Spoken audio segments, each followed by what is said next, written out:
ਧੰਨ ਧੰਨ ਗੁਰੂ ਗ੍ਰੰਥ ਸਾਹਿਬ ਜੀ ਦੀ ਪਾਵਨ ਪਵਿੱਤਰ ਹਜ਼ੂਰੀ ਅੰਦਰ ਜੁੜ ਬੈਠੇ ਗੁਰੂ ਪਿਆਰੀ ਗੁਰੂ ਸਵਾਰੀ ਸਾਧ ਸੰਗਤ ਜੀਓ, ਆਓ ਆਰੰਭਤਾ ਕਰੀਏ।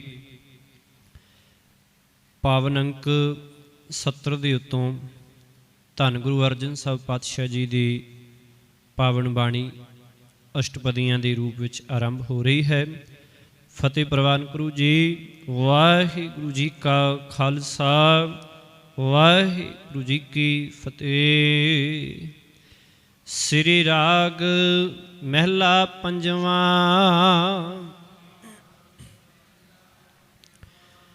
ਜਾ ਕੋ ਮੁਸ਼ਕਲ ਅਤ ਬਣੈ, ਢੋਈ ਕੋਇ ਨਾ ਦੇ।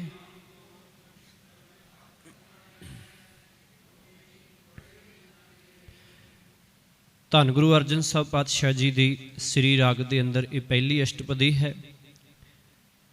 ਪਿੱਛੇ 25 ਅਸ਼ਟਪਦੀਆਂ ਜਿਹੜੀਆਂ ਨੇ ਉਹ ਸੰਪੂਰਨ ਹੋ ਚੁੱਕੀਆਂ ਨੇ, ਜਿਸ ਵਿੱਚ 17 ਗੁਰੂ ਨਾਨਕ ਸਾਹਿਬ ਪਾਤਸ਼ਾਹ ਜੀ ਦੀਆਂ ਅਸ਼ਟਪਦੀਆਂ ਅਤੇ 8 ਗੁਰੂ ਅਮਰਦਾਸ ਪਾਤਸ਼ਾਹ ਜੀ ਦੀਆਂ। ਹੁਣ ਅੱਗੇ ਧੰਨ ਗੁਰੂ ਅਰਜਨ ਸਾਹਿਬ ਪਾਤਸ਼ਾਹ ਜੀ ਦੀ ਅਸ਼ਟਪਦੀ ਹੈ ਜਿਹੜੀ ਉਹ ਆਰੰਭ ਹੋ ਰਹੀ ਹੈ। ਇਸ ਅਸ਼ਟਪਦੀ ਵਿੱਚ 9 ਪਦੇ ਹਨ ਅਤੇ ਇੱਕ ਇੱਕ ਪਦੇ ਦੇ ਅੰਦਰ 4-4 ਪੰਕਤੀਆਂ ਹਨ। ਸਤਿਗੁਰੂ ਪਾਤਸ਼ਾਹ ਜੀ ਆਖਣ ਲੱਗੇ, ਜਾ ਕੋ ਮੁਸ਼ਕਲ ਅਤ ਬਣੈ, ਢੋਈ ਕੋਇ ਨਾ ਦੇ। ਬੜਾ ਹੀ ਸਿੱਧਾ ਤੇ ਸਪਸ਼ਟ ਸਤਿਗੁਰੂ ਜੀ ਸਮਝਾ ਰਹੇ ਨੇ ਕਿ ਜਿਸ ਮਨੁੱਖ ਨੂੰ ਕੋਈ ਭਾਰੀ ਬਿਪਤਾ ਆਣ ਪਏ, ਭਾਰੀ ਮੁਸ਼ਕਲ ਜਿਹੜੀ ਹੈ ਉਹ ਆਣ ਬਣੇ, ਤੇ ਜਿਸ ਤੋਂ ਬਚਣ ਲਈ ਕੋਈ ਮਨੁੱਖ ਉਸ ਨੂੰ ਸਹਾਰਾ ਨਾ ਦੇਵੇ, ਢੋਈ ਕੋਇ ਨਾ ਦੇ। ਢੋਈ ਤੋਂ ਭਾਵ ਸਹਾਰਾ ਦੇਣਾ। ਲਾਗੂ ਹੋਏ ਦੁਸ਼ਮਨਾ, ਸਾਕ ਭੇ ਭਜ ਖਲੇ।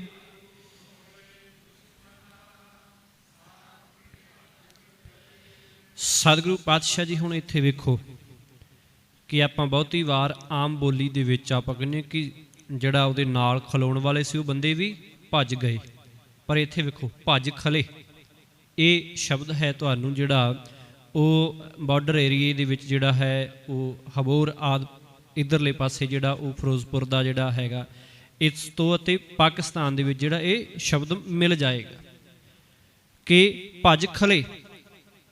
ਬਹੁਤ ਸਾਰਾ ਜਿਹੜਾ ਹੈ ਇਹ ਮੁਕਤਸਰ ਦੇ ਆਸ ਪਾਸ ਜਿਹੜਾ ਇਹ ਸ਼ਬਦ ਬੋਲਿਆ ਜਾਂਦਾ ਹੈ। ਪਾਤਸ਼ਾਹ ਜੀ ਆਖਣ ਲਾਗੂ ਹੋਏ ਦੁਸ਼ਮਣਾ। ਲਾਗੂ ਤੋਂ ਭਾਵ ਮਾਰੂ। ਦੁਸ਼ਮਣਾ ਕਿ ਵੈਰੀ ਉਸ ਦੇ ਮਾਰੂ ਬਣ ਜਾਣ, ਕਿ ਭਾਰੂ ਹੋ ਜਾਣ, ਭਾਰੀ ਹੋ ਜਾਣ ਉਸ ਤੇ ਸਾਕ ਪੇ ਭੱਜ ਖਲੇ। ਤੇ ਜਿਹੜੇ ਸਾਕ ਸੰਬੰਧੀ ਨੇ, ਜਿਹੜੇ ਨੇੜੇ ਦੇ ਨੇ ਸਾਕ ਸੰਬੰਧੀ ਨੇ, ਉਹ ਵੀ ਉਸ ਤੋਂ ਪਰੇ ਦੌੜ ਜਾਣ। ਕਿ ਜਦੋਂ ਕੋਈ ਬਿਪਤਾ ਆਣ ਪਏ, ਬਹੁਤੀ ਵਾਰੀ ਐਸਾ ਹੁੰਦਾ ਹੈ ਨਾ ਕਿ ਜੇਕਰ ਭਾਵੇਂ ਕੋਈ ਰਿਸ਼ਤੇਦਾਰ ਕਿੰਨਾ ਵੀ ਨੇੜੇ ਕਿਉਂ ਨਾ ਹੋਏ, ਪਰ ਜੇਕਰ ਸਿਰਫ ਤੇ ਸਿਰਫ ਉਹ ਉਤੋਂ ਹੀ ਕਰਦਾ ਹੈ, ਇਨਸਾਨੀਅਤ ਦੇ ਤੌਰ 'ਤੇ ਚੰਗੀ ਤਰ੍ਹਾਂ ਨਹੀਂ ਵਰਤਦਾ, ਤੇ ਜਦੋਂ ਵੀ ਕੋਈ ਬਿਪਤਾ ਆਣ ਬਣਦੀ ਹੈ ਤੇ ਫਿਰ ਜਿਹੜੇ ਵੱਡੇ ਜਿਹੜੇ ਸਾਕ ਸੰਬੰਧੀ ਨੇ ਉਹ ਵੀ ਦੌੜ ਪੈਂਦੇ ਆ। ਫਿਰ ਉਹ ਵੀ ਕੋਈ ਨਾ ਕੋਈ ਬਹਾਨਾ ਜਿਹੜਾ ਉਹ ਬਣਾਉਂਦੇ ਰਹਿੰਦੇ ਆ ਕਿ ਕਿਤੇ ਸਾਨੂੰ ਕੋਈ ਕੰਮ ਹੀ ਨਾ ਆਖ ਦੇ, ਸਾਡੇ 'ਤੇ ਨਾ ਪੈ ਜੇ, ਸਾਡਾ ਵੀ ਕੰਮ ਖਲੋ ਗਿਆ ਇਹਦੇ ਕਰਕੇ। ਕਈ ਤਰ੍ਹਾਂ ਦਾ ਕਹਿਣ ਤੋਂ ਭਾਵ ਹੈ ਕਿ ਐਸੀ ਜਿਹੜੀ ਉਸ ਸਮੇਂ ਜਿਹੜਾ ਹੈ ਸਮਾਂ ਜਿਹੜਾ ਉਹ ਬਣ ਜਾਂਦਾ ਹੈ। ਸਭੋ ਭੱਜੇ ਆਸਰਾ, ਚੁੱਕੈ ਸਭ ਅਸਰਾਓ।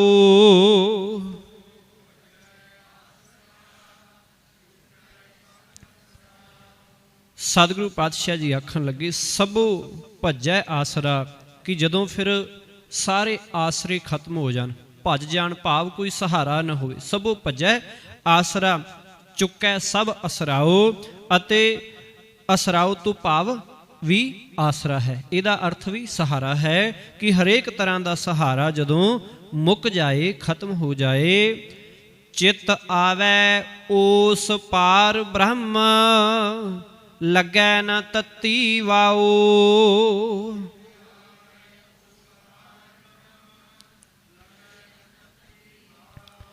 ਤੇ ਜਦੋਂ ਫਿਰ ਸਾਰੇ ਆਸਰੇ ਮੁੱਕ ਜਾਣ, ਸਾਰੇ ਪਾਸੋਂ ਕੋਈ ਵੀ ਆਸਰਾ ਨਾ ਦਿਸੇ, ਤੇ ਫਿਰ ਕੀ ਹੁੰਦਾ ਹੈ? ਪਾਤਸ਼ਾਹ ਜੀ ਆਖਣ ਲੱਗੇ ਕਿ ਜੇ चित आवे उस, ऊड़ा इहदा मूँह खुला है, इहदा मतलब होड़ा है, ऊड़े दे उत्ते होड़ा है। उस पार ब्रह्म, सस्या नूं औंकड़ है, किस करके लग्या जी सस्से नूं औंकड़?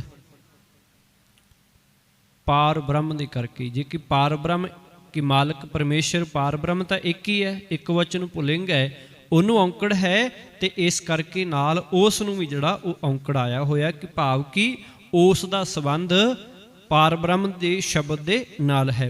सतगुरु जी आखन लगे, जे उस विपता मारे मनुख दे हिरदे विच परमात्मा याद आ जाए, कि मालक जिहड़ा उस दे हिरदे विच याद आ जाए तां लगे ना तत्ती वाओ, तां उस दा वाल भी विंगा नहीं हुंदा। पर इहदा भाव यह है, ये नहीं समझ लेना हुण कि भावें कि असी सारे जदों साडा सारे पासियों आसरे खत्म हो जाण, असी फिर गुरु दी टेक लैने आ, जां जदों साडा किते वस ना चले असी गुरु अगे अरदास बेनती करते हैं, जां किते भी कोई कारज होए जिथे गुरु ना होए उदों फिर असी मालक अगे अरदास करते हैं। तो जदों फिर पूर्ण तौर पर शरधा धार के भरोसा धार के उस मालक की याद है, जिहड़ा मालक नूं याद किया जाए, मालक नूं ध्याया जाए, तो फिर उहदा वाल भी विंगा नहीं हुंदा। भावें कैसा भी समा बन जाए, उहनूं फिर तत्ती वाओ जिहड़ी है वो नहीं लगदी है। साहिब निताणिया का ताण,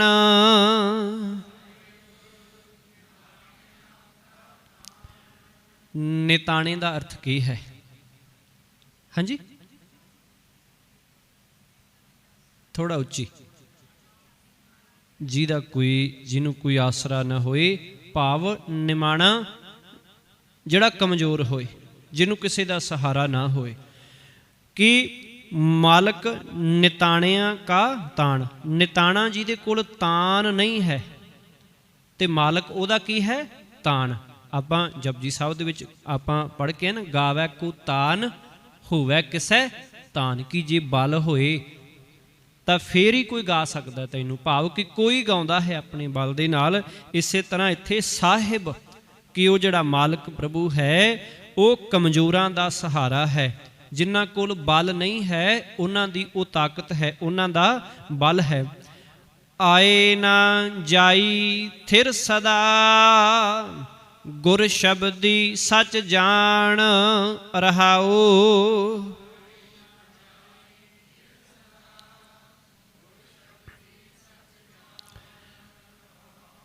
आए ना जाई दा की अर्थ है जी? आवे जाए जिवें असीं पढ़ते हाँ, उस तरह इहदा भी अर्थ आए ना जाई, कि ना वो जमदा है ना वो मरदा है, की है? थिर सदा, वो सदा ही थिर है, कि वो मालक साहिब ना जमदा है ना मरदा है, सदा ही कायम रहन वाला है, थिर सदा। गुर शब्दी सच जान, गुरु दे शब्द विच जुड़ के उस सदा थिर रहन वाले मालक नाल डूंगी सांझ बना, कि वो जिहड़ा निताणियां दा ताण है ना, वो ना ते जमदा है ना वो मरदा है, वो सदा दे लई थिर है। इस करके तू गुरु दे शब्द राही उहदे नाल अपनी सांझ पा, कि गुरु दे राही उहदे नाल जिहड़ा है जुड़ना कर, तां ही उतली बख्शिश होनी है। चित आवे उस पार ब्रह्म, लगे ना तत्ती वाओ। तत्ती वाओ का की अर्थ हुंदा है? हाँ जी,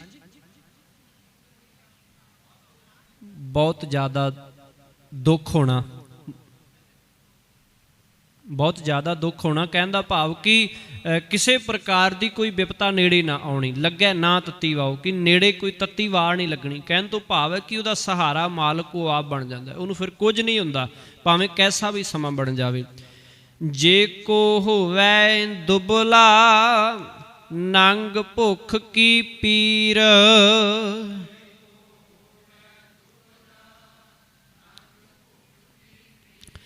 सतगुरु पातशाह जी आखन लगे, जे को होवै दुबला, दुबला का अर्थ की है जी? कमजोर, पतला, जिन्हों कहने कि बड़ा दुबला है, बड़ा कमजोर है।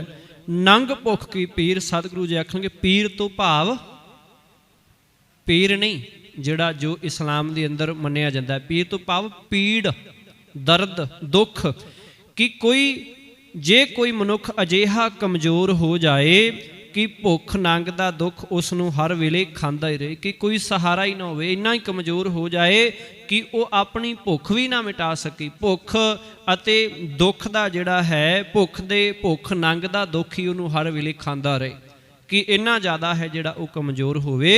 पातशाह जी आखण लगे, हुण इत्थे देखो पीर शब्द है, ध्यान रखना है इस चीज़ का कि वेखो हुण इत्थे गल कि जे को होवे दुबला, उत्ते जिवें सतगुरु जी रहमत कर रहे कि तत्ती वाओ ना लगे, सारे आसरे रिश्तेदार छड्ड जान। फिर अगले शब्द बंद दे विच आ रहे कि जे कोई दुबला, जे कोई कमज़ोर होए, जे कोई निताणा हो जाए तां की है नाल नंग भुख की पीर, कि भुख दी जिहड़ी है वो पीड़, भाव भुख नंग है, भाव कि बहुत ज़्यादा जिहड़ा है वो हर पासे तो कमज़ोर हो जावे। दमड़ा पल्लै ना पवै ना को देवै धीर,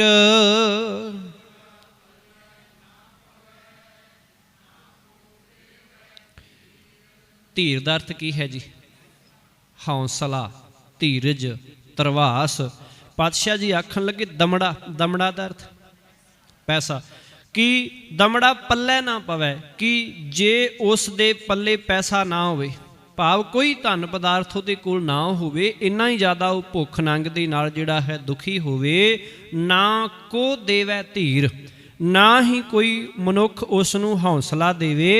अगे आखदे हन पातशाह जी, स्वार्थ सुआओ ना को करे, ना किछ होवै काज।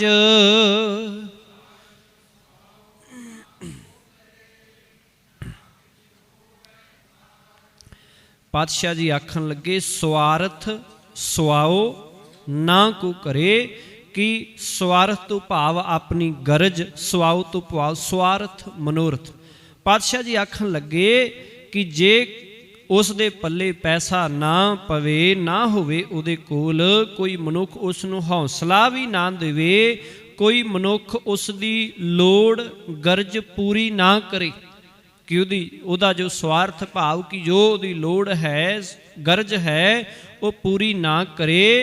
ना किछ होवै काज, उस पासों अपना कोई काम सिरे ना चढ़ सके, कि कोई कारज भी जिहड़ा वो काज तो भाव काम, कि कोई काज काम भी उहदा सिरे ना चढ़ सके। तां पातशाह जी अगे रहमत कर रहे हन, चित आवै उस पार ब्रह्म, तां निहचल होवै राज।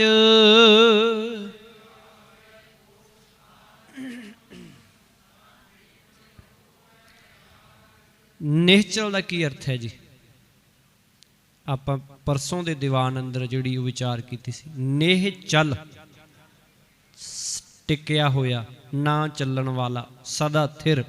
पातशाह जी आखन लगे अटल, कि अजिही दुर्दशा विच हुंदियां भी जे चित्त आवे उस ब्रह्म, जे परमात्मा उस दे चित्त विच आ वसे, वो मालक दे नाल सांझ पए, तां निश्चल होवे राज, तां उस दा अटल राज बन जांदा है। इत्थे हुण भावें कि दुनियावी वस्तां भी देण वाला वो मालक है, पर इत्थे गल कादी हो रही है? साडे अंदर दी, कि भाव उसकी आत्मक अवस्था अजिहे बादशाह वाली हो जाती है जिन्हां दा राज कदे ना डोले। अंदरूनी भाव भी असीं नाल वेखने, नहीं कि कल्ला बाहर बाहरले वेख लेने। कहण तो भाव है कि किसे पास्यों कोई सहारा होवे ना, इन्ना कि जिहड़ी है साडा अंदर कमज़ोर हो जाए, पर जेकर वो मालक है जिहड़ा वो चित्त विच आ वसे, तां फिर की निश्चल राज है जिहड़ा वो बन जाता है। जाको चिंता बहुत बहुत, देही व्यापै रोग।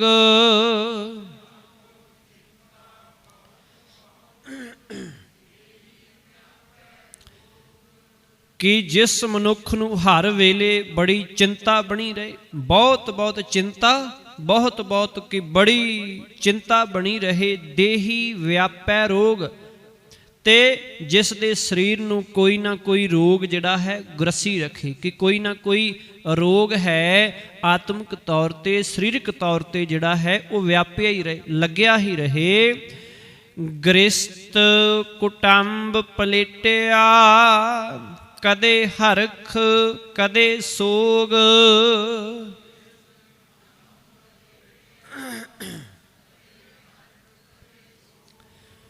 ਹੁਣ ਇੱਥੇ ਹਰਖ ਦਾ ਅਰਥ ਕੀ ਹੈ? ਬੜਾ ਤੈਨੂੰ ਹਰਖ ਆਇਆ, ਕੀ ਅਰਥ ਇਹਦਾ ਇਹ ਹੈ? ਹਾਂਜੀ, ਹਰਖ ਦਾ ਅਰਥ ਗੁੱਸਾ ਵੀ ਹੁੰਦਾ ਹੈ, ਕ੍ਰੋਧ ਵੀ ਹੁੰਦਾ ਹੈ। ਆਮ ਸ਼ਬਦਾਂ ਵਿੱਚ ਅਸੀਂ ਵਰਤਦੇ ਹਾਂ ਨਾ ਕਿ ਬੜਾ ਹਰਖ ਚੜਿਆ ਸੀ ਮੈਨੂੰ, ਜਾਂ ਬੜਾ ਹਰਖਿਆ ਹੋਇਆ ਸੀ, ਭਾਵ ਕਿ ਬੜਾ ਗੁੱਸੇ ਵਿੱਚ ਸੀ, ਇਹ ਵੀ ਅਰਥ। ਪਰ ਗੁਰਬਾਣੀ ਦੇ ਵਿੱਚ ਹਰਖ ਸ਼ਬਦ ਖੁਸ਼ੀ ਲਈ ਵਰਤਿਆ ਗਿਆ ਹੈ। ਹਰਖ ਤੋਂ ਭਾਵ ਖੁਸ਼ੀ, ਤੇ ਸੋਗ ਤੋਂ ਭਾਵ ਦੁੱਖ, ਚਿੰਤਾ। ਪਾਤਸ਼ਾਹ ਜੀ ਆਖਣਗੇ ਗ੍ਰਸਤ ਕੁਟੰਬ ਪਲੇਟਿਆ, ਕਿ ਗ੍ਰਸਤ ਜਿਹੜਾ ਗ੍ਰਸਤ ਦੇ ਜੰਜਾਲ ਵਿੱਚ, ਕੁਟੰਬ ਤੋਂ ਭਾਵ ਪਰਿਵਾਰ, ਕਿ ਪਰਿਵਾਰ ਦੇ ਜੰਜਾਲ ਵਿੱਚ ਪਲੇਟਿਆ ਰਹੇ, ਸਦਾ ਭਾਵ ਫਸਿਆ ਹੀ ਰਹੇ, ਫਸਿਆ ਰਹੇ, ਜਿਸ ਨੂੰ ਕਦੇ ਕੋਈ ਖੁਸ਼ੀ ਹੈ ਤੇ ਕਦੇ ਕੋਈ ਗਮ ਹੈ ਜਿਹੜਾ ਉਹ ਘੇਰੀ ਰੱਖਦਾ ਹੈ। ਕਿ ਖੁਸ਼ੀ ਆ ਗਈ ਤੇ ਬੜਾ ਆਖਦਾ ਹੈ ਕਿ ਬੜਾ ਵਧੀਆ ਹੈ, ਪਰ ਜੇ ਉਸ ਤੋਂ ਅਗਲੇ ਸਮੇਂ ਦੇ ਵਿੱਚ ਹੀ ਕੋਈ ਦੁੱਖ ਆ ਜਾਂਦਾ ਹੈ ਤੇ ਫਿਰ ਉਹਦਾ ਜੀਵਨ ਹੈ ਜਿਹੜਾ ਮਾਲਕ ਤੋਂ ਬਿਨਾਂ ਡੋਲ ਜਾਂਦਾ ਹੈ। ਕਿ ਇੱਕੋ ਦਮ ਹੈ ਜਿਹੜੀ ਦੂਜੀ ਤਸਵੀਰ ਹੈ ਸਾਹਮਣੇ ਆ ਜਾਂਦੀ, ਕਿ ਸਹਿਜੇ ਦੇਖਦੇ ਆ ਨਾ ਸਮਾਜ ਸੰਸਾਰ ਹੈ ਆਉਂਦਾ ਜਾਂਦਾ ਰਹਿੰਦਾ ਹੈ, ਕਿ ਜੇਕਰ ਘਰੇ ਕੋਈ ਖੁਸ਼ੀ ਦਾ ਮਾਹੌਲ ਹੋਏ ਤੇ ਇੱਕਦਮ ਕੋਈ ਅਣਸੁਖਾਵੀਂ ਘਟਨਾ ਵਾਪਰ ਜਾਏ, ਕੀ ਹੁੰਦਾ ਹੈ ਕਿ ਜਿਹੜਾ ਮਨੁੱਖ ਕੁਝ ਸਮੇਂ ਬੜੇ ਭੰਗੜੇ ਪਾ ਰਿਹਾ ਸੀ, ਬੜੀਆਂ ਖੁਸ਼ੀਆਂ ਬੜੀਆਂ ਵਧਾਈਆਂ ਦੇ ਰਿਹਾ ਹੈ, ਅਗਲੇ ਪਲ ਕੀ ਹੈ ਕਿ ਉਹ ਖੁਸ਼ੀਆਂ ਚੀਕਾਂ ਦੇ ਵਿੱਚ ਬਦਲ ਜਾਂਦੀਆਂ। ਕਿਉਂ? ਕਿਉਂਕਿ ਅਸੀਂ ਇਹਨਾਂ ਦੁੱਖ ਸੁੱਖ ਦੇ ਵਿੱਚ ਫਸੇ ਹੋਏ ਹਾਂ, ਉੱਤੇ ਉੱਤੇ ਇਹਨਾਂ ਖਿੰਨ ਭੰਗਰ ਜਿਹੜੀ ਇਹ ਖੁਸ਼ੀ ਹੈ, ਖਿੰਨ ਭੰਗਰ ਜਿਹੜਾ ਇਹ ਦੁੱਖ, ਇਹਦੇ ਵਿੱਚ ਹੀ ਫਸੇ ਹੋਏ ਆ। ਕਿ ਬੜਾ ਥੋੜ੍ਹੇ ਜਿਹੇ ਸਮੇਂ ਦੇ ਲਈ ਖੁਸ਼ ਹੋ ਗਏ, ਮਗਰੋਂ ਫਿਰ ਉਹੋ ਜਿਹੇ ਦੇ ਉਹੋ ਜਿਹੇ, ਥੋੜ੍ਹੇ ਜਿਹੇ ਸਮੇਂ ਬਾਅਦ ਅਸੀਂ ਦੁਖੀ ਹੋ ਗਏ, ਫਿਰ ਉਹ ਦੇ। ਕਹਿਣ ਤੋਂ ਭਾਵ ਹੈ ਕਿ ਇਹ ਡੋਲ ਹੈ, ਡੋਲ ਬਣੀ ਹੋਈ ਹੈ, ਡੋਲਦਾ ਰਹਿੰਦਾ ਮਨੁੱਖ ਦੁੱਖ ਤੇ ਸੁੱਖ ਦੇ ਵਿੱਚ। ਪਰ ਜਿਹੜਾ ਜਿਵੇਂ ਪਿੱਛੇ ਸਤਿਗੁਰੂ ਜੀ ਸਮਝਾ ਕੇ ਗਏ ਨਾ ਸਹਿਜ ਅਵਸਥਾ ਦੇ ਬਾਰੇ, ਗੁਰੂ ਅਮਰਦਾਸ ਜੀ ਦੇ ਸ਼ਬਦ ਅਸੀਂ ਪੜ੍ਹੇ ਨੇ, ਕਿ ਜਿਹੜਾ ਮਨੁੱਖ ਫਿਰ ਐਸੀ ਅਵਸਥਾ ਦੇ ਵਿੱਚ ਟਿਕ ਜਾਂਦਾ ਹੈ, ਮਾਲਕ ਨਾਲ ਸਾਂਝ ਪਾ ਲੈਂਦਾ ਹੈ, ਗੁਰੂ ਦੇ ਸ਼ਬਦ ਨੂੰ ਹੀ ਆਪਣਾ ਜੀਵਨ ਬਣਾ ਲੈਂਦਾ ਹੈ, ਉਹ ਫਿਰ ਖੁਸ਼ੀ ਦੇ ਸਮੇਂ ਵੀ ਉਵੇਂ ਰਹੇਗਾ, ਤੇ ਜੇ ਕੋਈ ਅਣਸੁਖਾਵੀਂ ਘਟਨਾ ਵਾਪਰ ਵੀ ਜਾਏ ਤਾਂ ਵੀ ਉਹ ਉਸ ਮਾਲਕ ਦੇ ਭਾਣੇ ਵਿੱਚ ਹੀ ਰਹੇਗਾ। ਖੁਸ਼ੀ ਟਾਈਮ ਉਹ ਕੋਈ ਬਹੁਤਾ ਖੁਸ਼ ਨਹੀਂ ਹੋਏਗਾ, ਉਹ ਵੀ ਆਖੇਗਾ ਕਿ ਵੀ ਮਾਲਕ ਦਾ ਭਾਣਾ ਹੈ, ਤੇ ਜੇ ਕੋਈ ਹੋਰ ਘਟਨਾ ਵਾਪਰੀ ਤਾਂ ਉਦੋਂ ਵੀ ਕੀ ਹੈ, ਉਹ ਵੀ ਆਖੇਗਾ ਵੀ ਮਾਲਕ ਦਾ ਭਾਣਾ ਹੈ, ਕਿਉਂਕਿ ਉਹਦਾ ਹੁਕਮ ਹੈ ਵਰਤ ਰਿਹਾ। ਗੁਰੂ ਅਰਜਨ ਸਾਹਿਬ ਪਾਤਸ਼ਾਹ ਜੀ ਦੇ ਸਮੇਂ ਇੱਕ ਗੁਰਸਿੱਖ ਦੀ ਗਾਥਾ ਹੈ, ਆ ਭਲੀ ਪ੍ਰਕਾਰ ਜਾਣੂ ਹੋ, ਕਿ ਜਦੋਂ ਪੁੱਤਰ ਦਾ ਵਿਆਹ ਹੁੰਦਾ ਬੜੇ ਖੁਸ਼ ਹੁੰਦੇ ਨੇ ਸਾਰੇ ਪਰਿਵਾਰਕ ਮੈਂਬਰ ਆਦਿ ਸਕੇ ਸੰਬੰਧੀ, ਬੜੇ ਖੁਸ਼ੀਆਂ ਮਨਾਉਂਦੇ ਆ, ਖੁਸ਼ੀ ਦੇ ਗੀਤ ਗਾਏ ਜਾਂਦੇ ਆ। ਤੇ ਕੀ ਹੈ, ਉਹ ਆਪਣੇ ਜਿਵੇਂ ਪਹਿਲਾਂ ਜੀਵਨ ਸੀ, ਉਹ ਗੁਰਸਿੱਖ ਹੈ ਜਿਸ ਦਾ ਪੁੱਤਰ ਹੈ, ਉਹ ਉਸੇ ਤਰ੍ਹਾਂ ਹੀ ਹੈ। ਤੇ ਜਦੋਂ ਵਿਆਹ ਤੋਂ ਬਾਅਦ ਅਗਲੇ ਦਿਨ ਹੀ ਪੁੱਤਰ ਦੀ ਮੌਤ ਹੋ ਜਾਂਦੀ ਹੈ, ਤੇ ਜਿਹੜੀਆਂ ਪੱਲੀਆਂ ਉਹ ਪਹਿਲਾਂ ਸਿਉਂ ਰਿਹਾ ਸੀ ਉਹੀ ਉਹ ਵਿਹੜੇ ਦੇ ਵਿੱਚ ਵਿਛਾ ਦਿੰਦਾ ਹੈ। ਜਿਹੜੇ ਨੱਚਣ ਟੱਪਣ ਵਾਲੇ ਸੀ, ਗੀਤ ਗਾਉਣ ਵਾਲੇ ਸੀ ਉੱਚੀ ਉੱਚੀ, ਉਹ ਹੁਣ ਚੀਕਾਂ ਦੇ ਵਿੱਚ ਬਦਲ ਗਏ। ਤੇ ਜਿਹੜਾ ਉਹ ਗੁਰਸਿੱਖ ਹੈ ਉਸੇ ਤਰ੍ਹਾਂ ਹੀ ਜਿਵੇਂ ਉਹ ਪਹਿਲਾਂ ਸੀ ਉਵੇਂ ਉਹ ਬਾਅਦ ਵਿੱਚ। ਕਹਿਣ ਦਾ ਭਾਵ ਕਿ ਡੋਲਦਾ ਨਹੀਂ ਹੈ, ਟਿਕਾ ਬਣਿਆ ਹੋਇਆ ਹੈ। ਕਿ ਜਿਵੇਂ ਅਸੀਂ ਦੇਖਦੇ ਹਾਂ ਨਾ, ਆਮ ਹੀ ਕਈ ਵਾਰ ਆਪਾਂ ਸਰਕਸ ਵਿੱਚ ਜਾਂ ਕਿਤੇ ਰਸਤੇ ਜਾਂਦਿਆਂ ਹੋਇਆਂ, ਉਹ ਇੱਕ ਰੱਸਾ ਹੁੰਦਾ ਹੈ ਜਾਂ ਜਿਹੜਾ ਹੈ ਇੱਕ ਡੰਡਾ ਹੁੰਦਾ ਹੈ, ਜਿਹਦੇ ਉੱਤੇ ਇੱਕ ਬੱਚਾ ਜਾਂ ਵੱਡਾ ਹੈ ਉਹ ਇਸ ਤਰ੍ਹਾਂ ਕਰਕੇ ਹੱਥ ਵਿੱਚ ਇੱਕ ਡੰਡਾ ਫੜਿਆ ਹੁੰਦਾ ਹੈ, ਤੇ ਉਹਦੇ ਉੱਤੇ ਤੁਰ ਰਹੇ ਹੁੰਦੇ। ਉਹ ਕੀ ਹੈ ਕਿ ਉਹਨੇ ਬੈਲੈਂਸ ਇੰਨਾ ਬਣਾਇਆ ਹੈ, ਉਹ ਉਹਦੇ ਉੱਤੇ ਤੁਰਿਆ ਜਾ ਰਿਹਾ ਹੈ ਕਿ ਆਮ ਮਨੁੱਖ ਤੁਰ ਸਕਦਾ ਹੈ, क्योंकि उन्हें बैलेंस किया होया। जे इधर नूं नीवा हो गया तो डिगेगा ही डिगेगा, इधर जे इधर हो गया तो डिगेगा। पर जे वो बैलेंस बना के रखता है तो फिर सहजे ही उस नूं पार कर जाता है। यही है जीवन की कहानी, यही है साडा जीवन कि जे नूं असीं टिका के रखांगे ना, अपने आप ही सारा समा आनंद बन जाएगा, खुशी बन जाएगी। भाव कि जो कदे भी खत्म ना होने वाला आनंद, आत्मक सुख। इत्थे सतगुरु जी आखदे ने कि गृहस्थ कुटुंब पलेटिया कि गृहस्थ दे विच परिवार दे विच ही जिहड़ा है इसे जंजाल दे विच फसिया ही रहिंदा है अते कदे हरख कदे सोग, कदे खुशी अते कदे कोई गम जिहड़ा है वो घेरी रखदा है। गौण करे चौह कुंटका, घड़ी ना बैसन सोए।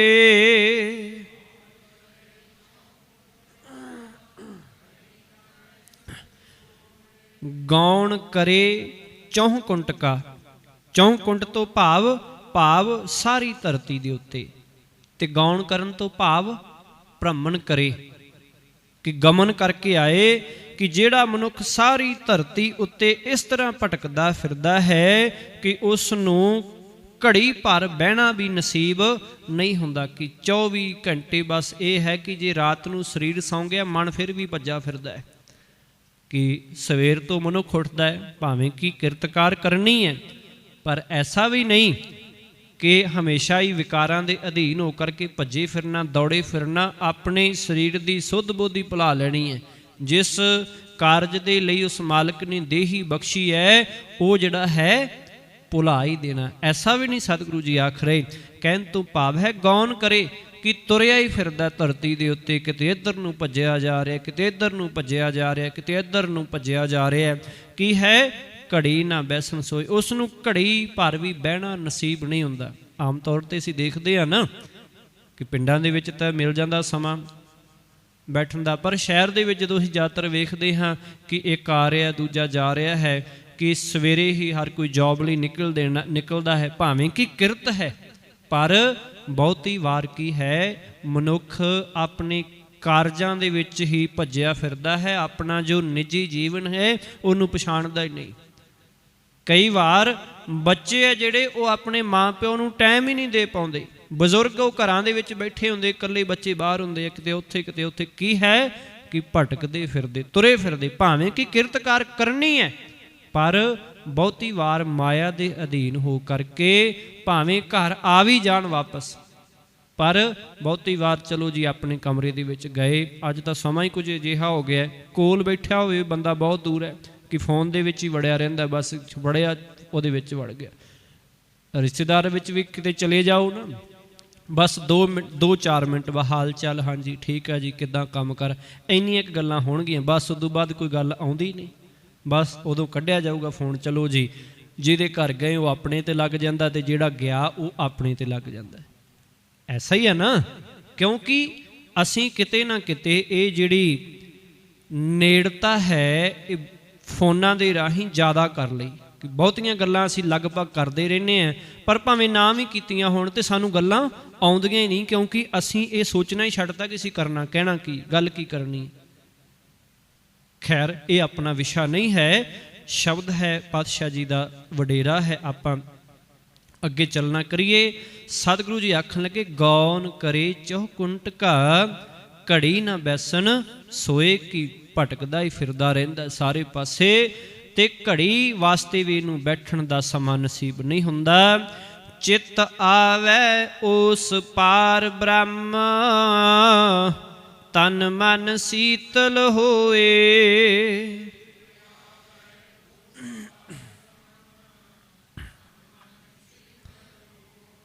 सतगुरु गुरु अर्जन साहब पातशाह जी आखन लगे, पर जे परमात्मा उस दे चित्त विच आ वसे तां उस दा तन शांत हो जाता है, उस दा मन है जिहड़ा संतोख नाल ठंडा ठार हो जाता है, भाव टिक जाता है। फिर वो इस तरीके दे नाल अपने आप नूं मैनेज कर लैंदा है उस मालिक दे हुक्म दे अनुसार, कि सब नूं थां पुर थां है जिहड़ा वो मालिक गुरु दे हुक्म राहीं जिहड़ा है वो समा भी दिंदा है ते आप भी शांत रहिंदा है।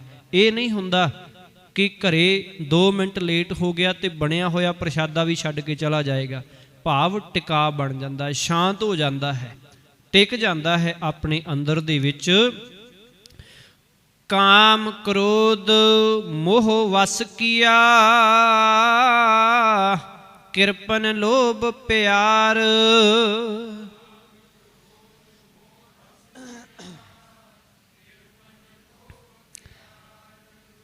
पातशाह जी आखन लगे काम सिहारी नाल है, काम ने। क्रोध सिहारी नाल है, क्रोध ने। ते मम्मा होड़ा हाहे नूं सिहारी, मोह सिहारी नाल है। की है? मोह ने। कि जे किसी मनुख नूं काम ने, क्रोध ने, मोह ने अपने वस विच कीता होया होवे तां उस शूम दा प्यार सदा लोभ विच ही होवे। किरपन लोभ पठार। किरपन तो भाव कंजूस, कि बड़ा कंजूस होए जिहड़ा, अते लोभ प्यार कि उहदा लोभ है जिहड़ा, वो प्यार है वो लोभ दे विच ही होए। कि बस हमेशा उहदा ख्याल है बस काम क्रोध दे अधीन हो करके, मोह दे अधीन हो करके बस उधर ही ध्यान रहे।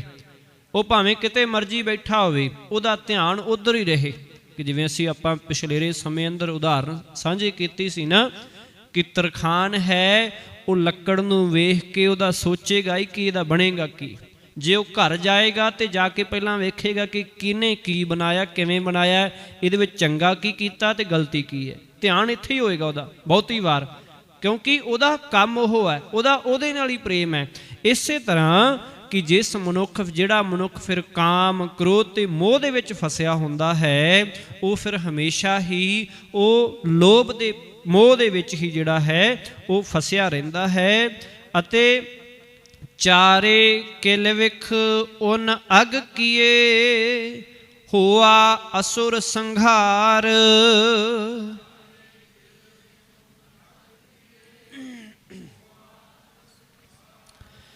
सतगुरु पातशाह जी आखन लगे किल विख तो भाव पाप, उन तो भाव उसने, अग तो भाव भी पाप। कि किलविख अते अग दोवां दे अर्थ इको ही ने। किलविख दुख सुख पाप, अग तो भाव भी पाप। कीए होआ असुर संघार। चारे किलविख, चार किलविख तो भाव जिवें सतगुरु पातशाह जी रहमत करते हैं, ब्राह्मण कैली घात कंजकां अणचारी का धान। कि सतगुरु जी आखन लगे असुर संघार, संघारन योग असुर, कि खत्म करन योग। कि जे उसने उन्हां विकारां दे वस विच हो के चारे ही उगे पाप अपराध कीते होए होण, जे वो अजिहा भैड़ा हो गया होवे तां उस दा मार देना ही चंगा है। पातशाह जी इस समझाउण दा यतन कर रहे हन। पोथी गीत कवित किश कदे ना करन धरिया,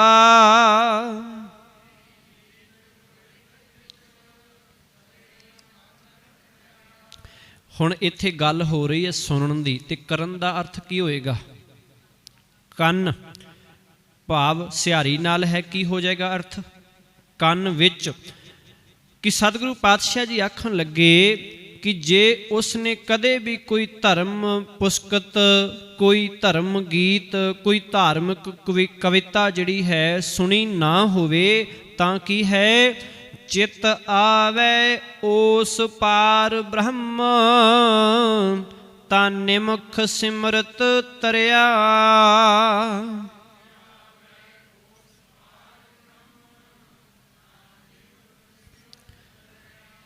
पातशाह जी आखन लगे निमख तो भाव अख झमकण जिन्ना समा।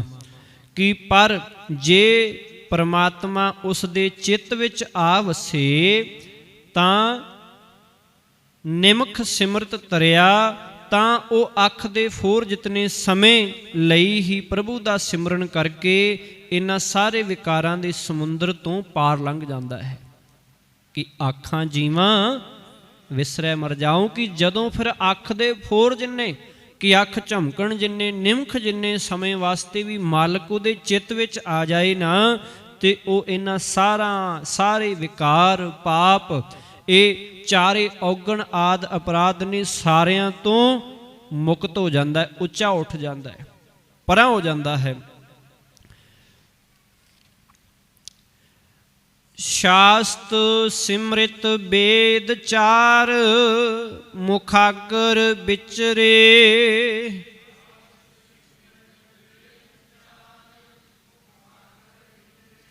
ਮੁਖਾਗਰ ਤੋਂ ਭਾਵ ਜ਼ਬਾਨੀ, ਕਿ ਸਤਿਗੁਰੂ ਜੀ ਆਖਣ ਲੱਗੇ ਜੇ ਕੋਈ ਮਨੁੱਖ ਚਾਰੇ ਵੇਦ, ਸਾਰੇ ਸ਼ਾਸਤਰ ਅਤੇ ਸਾਰੀਆਂ ਸਿਮਰਤੀਆਂ ਨੂੰ ਮੂੰਹ ਜ਼ਬਾਨੀ ਉਚਾਰ ਕੇ ਵਿਚਾਰ ਸਕਦਾ ਹੋਏ, ਕਿ ਮੂੰਹ ਜ਼ਬਾਨੀ ਯਾਦ ਹੋਣ, ਉਹਦੇ ਅਰਥ ਵੀ ਆਉਂਦੇ ਹੋਣ, ਸਭ ਕੁਝ ਜਿਹੜਾ ਹੈ ਉਹ ਆਉਂਦਾ ਹੋਵੇ। ਇੱਥੇ ਤਪੇ ਤਪੀਸ਼ਰ ਜੋਗੀਆਂ ਤੀਰਥ ਗਵਨ ਕਰੇ।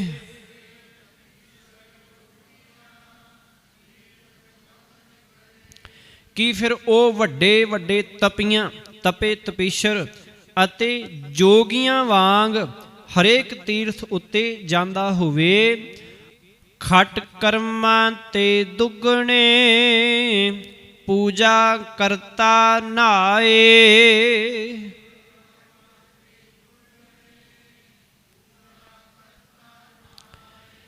ਪੂਜਾ ਕਰਤਾ ਨਾਏ, ਕਿ ਜੇ ਉਹ ਤੀਰਥਾਂ ਉੱਤੇ ਇਸ਼ਨਾਨ ਕਰਕੇ ਦੇਵੀ ਦੇਵਤਿਆਂ ਦੀ ਪੂਜਾ ਕਰਦਾ ਹੋਵੇ ਅਤੇ ਖਟ ਕਰਮਾਂ ਤੇ ਦੁੱਗਣੇ। ਖਟ ਕਰਮ ਕਿਹੜੇ ਨੇ?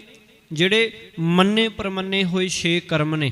ਸਤਿਗੁਰੂ ਜੀ ਆਖਣ ਲੱਗੇ ਕਿ ਮੰਨੇ ਪ੍ਰਮੰਨੇ 6 ਧਾਰਮਿਕ ਕੰਮਾਂ ਨਾਲ ਦੂਣੇ ਧਾਰਮਿਕ ਕਰਮ ਜਿਹੜੇ ਉਹ ਨਿਤ ਕਰਦਾ ਹੋਵੇ। ਕਿ 6 ਤਾਂ ਖਟ ਕਰਮ ਜਿਹੜੇ ਨੇ ਉਹ ਮੰਨੇ ਗਏ ਨੇ, ਕਿ ਜਿਵੇਂ ਅਸੀਂ ਸਿਮਰਤੀਆਂ ਸ਼ਾਸਤਰਾਂ ਦੇ ਵਿੱਚ ਪੜ੍ਹਦੇ ਹਾਂ, 6 ਕਰਮ ਖਟ ਕਰਮ ਜਿਹੜੇ ਉਹ ਮੰਨੇ ਗਏ ਨੇ। ਸਤਿਗੁਰੂ ਜੀ ਆਖਣ ਲੱਗੇ ਉਹਨਾਂ ਤੋਂ ਵੀ ਦੁੱਗਣੇ ਕਰਮ ਕਰੇ, ਧਾਰਮਿਕ ਕਰਮ ਜਿਹੜੇ ਹੈ ਉਹ ਨਿਤ ਕਰਦਾ ਹੋਵੇ। ਅਤੇ ਰੰਗ ਨਾ ਲੱਗੀ ਪਾਰ ਬ੍ਰਹਮ ਤਾਂ ਸਰਪਰ ਨਰਕੇ ਜਾਏ।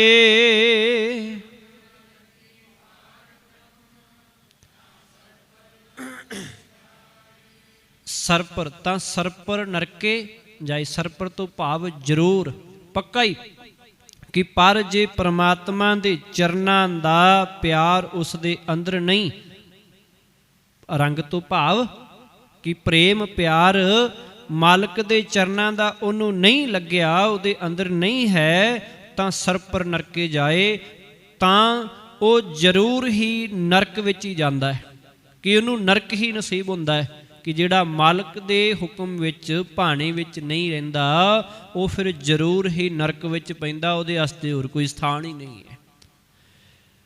ਰਾਜ ਮਿਲਕ ਸਿਕਦਾਰੀਆਂ ਰਸ ਭੋਗਨ ਬਿਸਥਾਰ।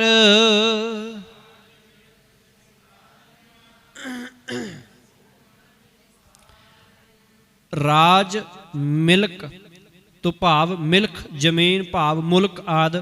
ਕਿ ਜੇ ਕਿਸੇ ਮਨੁੱਖ ਨੂੰ ਮੁਲਕਾਂ ਦੇ ਰਾਜ ਮਿਲੇ ਹੋਣ, ਮਿਲਕ ਬੇਅੰਤ ਜ਼ਮੀਨਾਂ ਦੀ ਮਾਲਕੀ ਮਿਲੀ ਹੋਵੇ, ਸਿਕਦਾਰੀਆਂ ਜੇ ਉਸ ਦੀਆਂ ਹਰ ਥਾਂ ਤੇ ਸਰਦਾਰੀਆਂ ਬਣੀਆਂ ਹੋਈਆਂ ਹੋਣ, ਸਭ ਦੇ ਉੱਤੇ ਜਿਹੜਾ ਉਹਦਾ ਹੁਕਮ ਚੱਲਦਾ ਹੋਏ, ਅਤੇ ਰਸ ਭੋਗਣ ਬਿਸਥਾਰ, ਦੁਨੀਆ ਦੇ ਅਨੇਕਾਂ ਪਦਾਰਥਾਂ ਦੇ ਭੋਗ ਜਿਹੜਾ ਹੈ ਉਹ ਲਗਾਤਾਰ ਹੀ ਭੋਗਦਾ ਰਹੇ। ਵਿਸਥਾਰ ਤੋਂ ਭਾਵ ਬਹੁਤ ਸਾਰੇ ਪਦਾਰਥਾਂ ਦੇ ਉਹ ਭੋਗ ਜਿਹੜਾ ਭੋਗਦਾ ਹੋਵੇ। ਬਾਗ ਸੁਹਾਵੇ ਸੋਹਣੇ ਚੱਲੈ ਹੁਕਮ ਅਫਾਰ।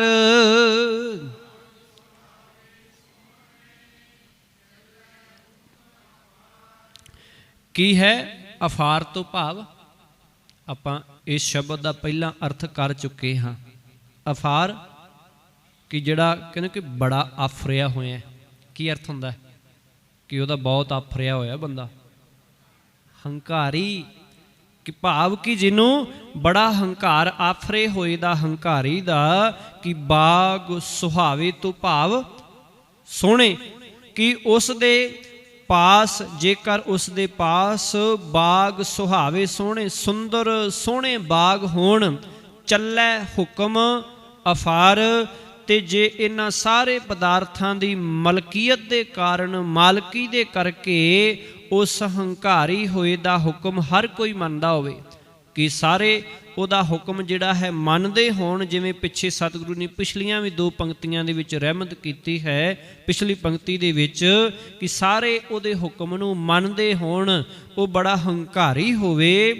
ਰੰਗ ਤਮਾਸ਼ੇ ਬਹੁ ਵਿਧੀ ਚਾਏ ਲਗ ਰਹਿਆ।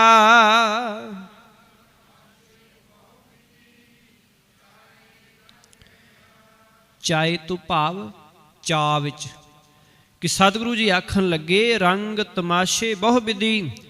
जे वो दुनिया के कई किस्मां के रंग तमाशियां विच चाह मलार विच रुझा रहिंदा होवे, भाव कि उसे दे विच ही अपना जीवन बतीत करता होवे, कि इधरों जिहड़ा है कोई नाच गाना करा लिया, उधरों जाके कोई होर खेड मेल करा लिया, किसी दे उत्ते हुक्म दे दिता, किसी नूं मार दिता, किसी नूं कुछ, कि हंकार दे करके वो इसे दे विच ही जिहड़ा है वो रुझिया रहे। चित न आयो पार ब्रह्म तां सर्प की जून गया।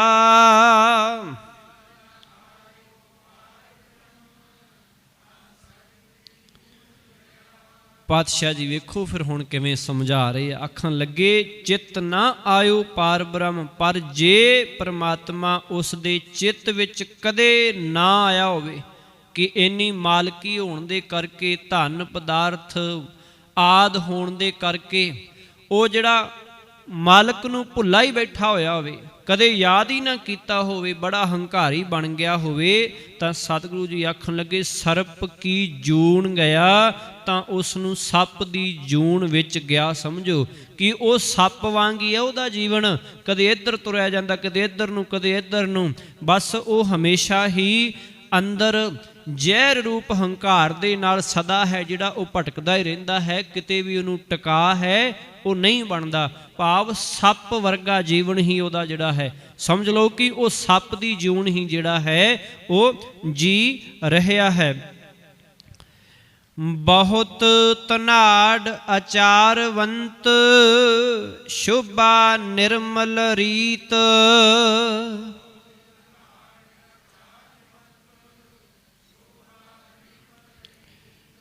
आचारवंत भाव जिहड़ा चंगी रहनी बहनी वाला होवे, चंगा जी दा आचरण होवे, कि जे कोई मनुख बड़े धन वाला होवे, बहुत धनाड़ होवे, चंगी रहनी बहनी वाला होवे, शोभा निर्मल रीत शोभा वाला होवे, ते साफ सुथरी जीवन मर्यादा वाला होवे। मात पिता सुत भाइया साजन संग प्रीत।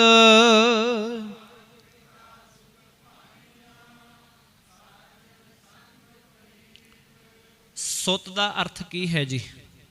हाँ जी, पुत्र तो बिना कोई होर अर्थ भी है? हाँ जी, की कह रहे हो तुसी? सुत का अर्थ पूछया मैं, सुत। हाँ जी, इत्थे जिहड़ा अर्थ मैं वो पूछ रहा, इस दे विच सुत का अर्थ पुत्र है। पुत्र बहुत बार आपां ये शब्द पिछे सरवण करके आए इसे प्रकरण दे विच, इस करके ख्याल रखिया करो होर ध्यान, कि अर्थ वो कई बार प्रकरण के अनुसार एक शब्द के रूप में ही बदल जाते, जिवें पीर शब्द पिछे सतगुरु जी ने बख्शिया, इस तरह सुत भी, तो सुत का पता ही हुण नाल नाल आ रहा, मात पिता सुत, मात पिता सुत बंधु भाई आदि शब्द सतगुरु वरते। सुत का अर्थ पुत्र। पातशाह जी लिखणगे मात पिता सुत भाइयां, भाइयां तो भाव भरावां की बहुवचन दे विच है भाइयां, एक है भाईया एक है भाइयां।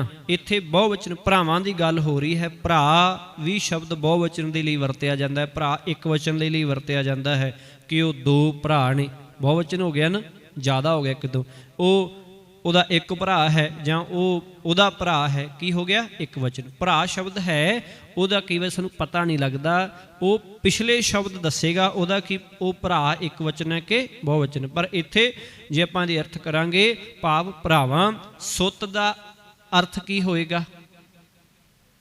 इत्थे अर्थ की होएगा? ਬਹੁਵਚਨ ਦੇ ਵਿੱਚ ਹੋਏਗਾ ਕਿ ਇੱਕ ਵਚਨ 'ਚ ਹੋਏਗਾ? ਜ਼ਿਆਦੇ ਪੁੱਤਰਾਂ ਦੀ ਗੱਲ ਹੈ ਕਿ ਇੱਕ ਦੀ ਗੱਲ ਹੈ? ਜ਼ਿਆਦੇ ਪੁੱਤਰਾਂ ਦੀ ਗੱਲ ਹੈ, ਕਿਉਂਕਿ ਤੱਤਾ ਜਿਹੜਾ ਹੈ ਉਹ ਮੁਕਤਾ ਹੈ। ਜੇ ਔਂਕੜ ਹੁੰਦਾ ਤਾਂ ਇੱਕ ਪੁੱਤਰ ਦੀ ਗੱਲ ਹੋਣੀ ਸੀ, ਹੁਣ ਤੱਤਾ ਮੁਕਤਾ ਹੈ ਦਾ ਭਾਵ ਬਹੁਤੇ ਪੁੱਤਰਾਂ ਦੀ ਗੱਲ ਹੈ। ਪਾਤਸ਼ਾਹ ਜੀ ਆਖਣ ਲੱਗੇ ਮਾਤ ਪਿਤਾ ਜੇ ਉਸ ਦਾ ਆਪਣੇ ਮਾਂ ਪਿਓ ਸੋ ਤੋਂ ਭਾਵ ਪੁੱਤਰਾਂ ਭਾਈਆਂ ਭਰਾਵਾਂ ਤੇ ਸਾਜਨ ਅਤੇ ਸੱਜਣਾ ਮਿੱਤਰਾਂ ਨਾਲ ਸੰਗ ਪ੍ਰੀਤ ਪ੍ਰੇਮ ਹੋਵੇ। ਲਸ਼ਕਰ ਤਰਕਸ਼ ਬੰਦ ਬੰਦ ਜੀਓ ਜੀਓ ਸਗਲੀ ਕੀਤ।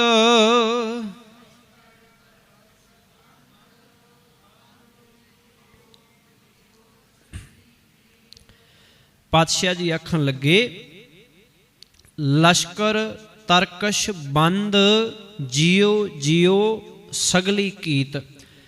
ਤਰਕਸ਼ ਤੋਂ ਭਾਵ ਤਰਕਸ਼ ਬੰਨਣ ਵਾਲੇ ਯੋਧਿਆਂ ਦੇ ਲਸ਼ਕਰ। ਤਰਕਸ਼ ਲਸ਼ਕਰ ਇਹ ਦੋਵੇਂ ਸ਼ਬਦ ਨੇ ਜਿਹੜੇ ਉਹ ਦੂਸਰੀ ਭਾਸ਼ਾ ਦੇ ਵਿੱਚੋਂ ਨੇ, ਇਸ ਕਰਕੇ ਇਹਦਾ ਤਰਕਸ਼ ਦਾ ਵੀ ਸੱਸਾ ਜਿਹੜਾ ਬਿੰਦੀ ਵਾਲਾ ਆਪਾਂ ਉਚਾਰਨ ਕਰਾਂਗੇ ਅਤੇ ਲਸ਼ਕਰ ਦਾ ਵੀ ਸੱਸਾ ਉਹ ਪੈਰ 'ਚ ਬਿੰਦੀ ਹੈ, ਲਸ਼ਕਰ। ਸਤਿਗੁਰੂ ਜੀ ਆਖਣ ਲੱਗੇ ਤਰਕਸ਼ ਬੰਦ ਬੰਦ ਬੰਦ ਤੋਂ ਭਾਵ ਬੰਦਨਾ, ਕਿ ਜਿਵੇਂ ਅਰਦਾਸ ਬੰਦਨਾ ਕਰਨ ਦੀ ਗੱਲ ਹੈ। ਜੀਓ ਜੀਓ ਤੋਂ ਭਾਵ ਜੀ ਜੀ। ਜੇ ਤਰਕਸ਼ ਬੰਨਣ ਵਾਲੇ ਯੋਧਿਆਂ ਦੇ ਲਸ਼ਕਰ ਉਸ ਨੂੰ ਸਲਾਮਾਂ ਕਰਦੇ ਹੋਣ ਅਤੇ ਸਾਰੀ ਹੀ ਸ੍ਰਿਸ਼ਟੀ ਉਸ ਨੂੰ ਜੀ ਜੀ ਆਖਦੀ ਹੋਵੇ। ਚਿਤ ਨਾ ਆਇਓ ਪਾਰ ਬ੍ਰਹਮ ਤਾਂ ਖੜ ਰਸਾਤਲ ਦੀਤ।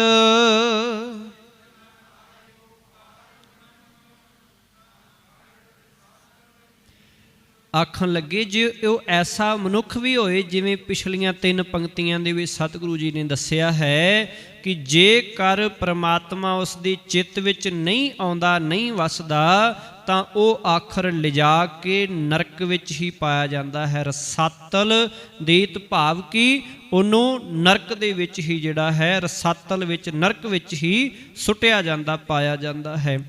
ਕਾਇਆ ਰੋਗ ਨਾ ਛਿਦਰ ਕਿਛ ਨਾ ਕਿਛ ਕਾੜਾ ਸੋਗ।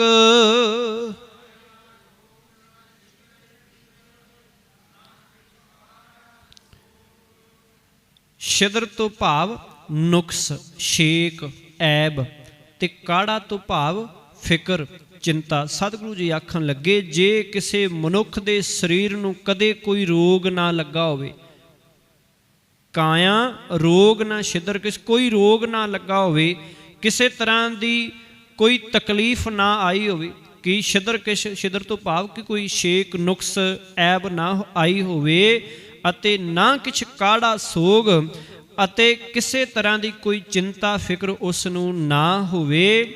ਮਿਰਤ ਨਾ ਆਵੀ ਚਿਤ ਤਿਸ ਅਹਨਿਸ ਭੋਗੈ ਭੋਗ।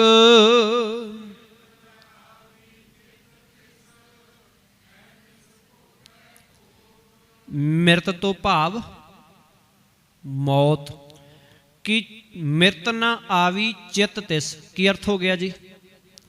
ਕਿ ਜੇ ਉਸ ਨੂੰ ਕਦੇ ਮੌਤ ਦਾ ਫਿਕਰ ਜਿਹੜਾ ਹੈ, ਭਾਵ ਮੌਤ ਚੇਤੇ ਹੀ ਨਾ ਆਈ ਹੋਵੇ, ਕਿ ਮੌਤ ਚੇਤੇ ਹੀ ਨਾ ਮੌਤ ਚੇਤੇ ਨਾ ਕਰਦਾ ਹੋਵੇ, ਤਿਸ ਅਹਨਿਸ ਭੋਗੈ ਭੋਗ, ਜੇ ਉਹ ਦਿਨ ਰਾਤ ਦੁਨੀਆ ਦੇ ਭੋਗ ਹੀ ਭੋਗਦਾ ਰਹਿੰਦਾ ਹੋਵੇ।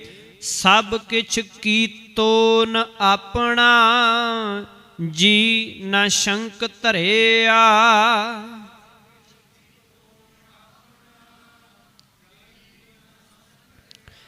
ਪਾਤਸ਼ਾਹ ਜੀ ਆਖਣ ਲੱਗੇ ਸ਼ੰਕ ਤੋਂ ਭਾਵ ਸ਼ੰਕਾ ਝਾਕਾ, ਜੀ ਤੋਂ ਭਾਵ ਜਿੰਦ ਵਿੱਚ ਦਿਲ ਵਿੱਚ। ਇੱਥੇ ਹੁਣ ਵੇਖੋ ਸਤਿਗੁਰੂ ਪਾਤਸ਼ਾਹ ਜੀ ਜੀ ਦੇ ਲਈ ਜਿੰਦ ਦੇ ਲਈ ਬਹੁਤੀ ਵਾਰ ਅਰਥ ਬਹੁਤੀ ਵਾਰ ਸ਼ਬਦ ਹੈ ਐੜੇ ਨਾਲ ਹੀ ਵਰਤਦੇ ਹੈ, ਪਰ ਇੱਥੇ ਹੁਣ ਕੀ ਹੈ? ਸਿਹਾਰੀ ਨਾਲ, ਕਿਉਂਕਿ ਐੜੇ ਨੂੰ ਸਿਹਾਰੀ ਨਹੀਂ ਆਉਂਦੀ, ਐੜੇ ਨੂੰ ਸਿਹਾਰੀ ਨਹੀਂ ਆਉਂਦੀ, ਤੇ ਇੱਥੇ ਸਤਿਗੁਰੂ ਜੀ ਨੇ ਕੀ ਵਰਤਿਆ ਫਿਰ? ਈੜੀ, ਕਿਉਂਕਿ ਈੜੀ ਨੂੰ ਸਿਹਾਰੀ ਲੱਗਦੀ ਹੈ ਔਰ ਊੜੇ ਨੂੰ ਵੀ ਸਿਹਾਰੀ ਨਹੀਂ ਲੱਗਦੀ। ਇਸ ਕਰਕੇ ਸਤਿਗੁਰੂ ਜੀ ਨੇ ਵੇਖੋ ਹੁਣ कि संबंधकी दे रूप विच दे अर्थ जिहड़ी ईड़ी नूं लगी सिहारी कर रही है। इस करके सतगुरु जी ने ऐड़े की जगह ते उस नूं मात्रा नहीं लगती, क्योंकि ऊड़ा ऐड़ा ते ईड़ी तिन्नां दीयां मात्रावां वंडियां होईयां ने, क्योंकि पंजाबी भाषा दे विच ये तिन्ने शब्द स्वर अखर ने, जिहदी मात्रा एक नूं लगदी है दूजे दोआं नूं नहीं लगेगी। इस करके पातशाह जी इत्थे हुण जिहड़ा है वो समझा रहे ने, ऐड़े दे उत्ते होड़ा नहीं पैंदा क्योंकि ऊड़े नूं लगदा है, ईड़ी दे उत्ते भी नहीं पैंदा। देखिया कदे सिहारी ते बिहारी है जिहड़ी सिर्फ ईड़ी नाल लगदी है, ऐड़े नाल ते ऊड़े नाल नहीं लगदी है। ईड़ी नूं औंकड़ है जिहड़ा वो तुसीं नहीं देखोगे, ऐड़े नूं भी औंकड़ कदे लगਿਆ देखिਆ, क्योंकि ये स्वर अखर ने इन्हां तिन्नां दीयां मात्रावां वंडियां होईयां ने। उस हिसाब नाल सतगुरु पातशाह जी इत्थे जिहड़ा है वो ये शब्द जिहड़ा है वरत रहे हैं कि सतगुरु जी आखण लगे, जे उसने दुनिया की हरेक चीज़ नूं अपनी बना लिया होवे, कीतोन अपना कि अपना ही बना लिया होवे, जी ना शंक धरिया ते कदे उस दे चित्त विच अपनी मलकीयत बारे कोई शंका ना उठिया होवे कि वो मेरा है या नहीं मेरा, वो शंका ना होवे, बस ये समझदा कि सब कुछ जिहड़ा है वो मेरा ही है। चित न आयो पार ब्रह्म जम कंकर वस परया,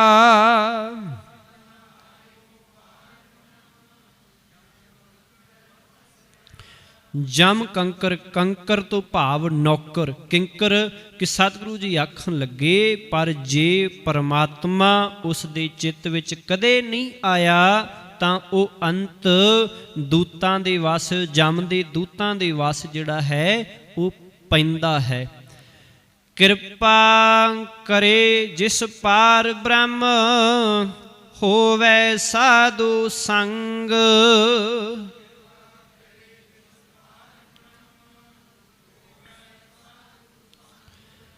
ये पिछली पंक्ति दे विच जिहड़ा जम कंकर शब्द है ये इकट्ठा है या वखरा वखरा है आप जी कोल? हाँ जी, इकट्ठा ही लिखिया होया, पर जम कंकर इत्थे जिहड़ा वो वखरा लिखिया कि जम वखरा ते कंकर वखरा, कि जम दे दूत, दूत तो भाव नौकर हुंदे ने जिहड़े, कि भावें अर्थ जिहड़ा है वो इक्को ही है। सतगुरु पातशाह जी आखन लगे अगली पंक्ति अखीरले बंद विच, किरपा करे जिस पार ब्रह्म होवै साधु संग, कि हुण अखीरला बंद है, नौवां बंद है कि जिस वडभागी मनुख उत्ते परमात्मा फिर मेहर करदा है, किरपा करदा है, होवै साधु संग, उसनूं सत संग प्राप्त हुंदा है, उन्हों गुरु की संगत सत संगत है जिहड़ा उस दे विच जिहड़ा वो पहुँचदा है। ज्यों ज्यों ओ वधाई है त्यों त्यों हर स्यों रंग,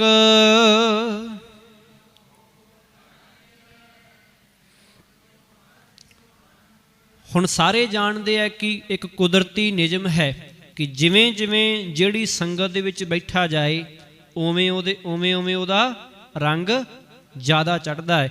इसे करके हुण पातशाह जी आख रहे ने कि जदों साधु संग प्राप्त हो जाता है, ज्यों ज्यों फिर वो सत संगत विच बैठना वधाई जाता है, त्यों त्यों परमात्मा दे नाल रंग तो भाव प्यार है जिहड़ा वो भी वधदा जाता है, भाव की शरधा भावना है वो वधदी जाती है। दोहां सिरियां का खसम आप अवर न दूजा थाओ,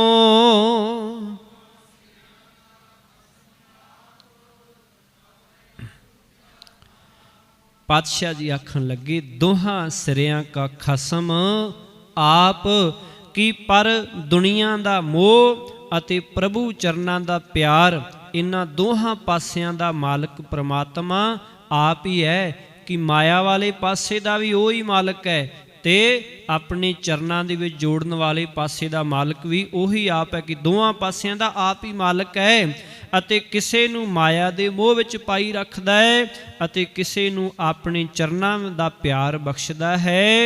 उस प्रभु तो बिना जीव वास्ते कोई होर दूजा सहारा नहीं है। सतगुर तुठै पाया ਨਾਨਕ ਸੱਚਾ ਨਾਉ।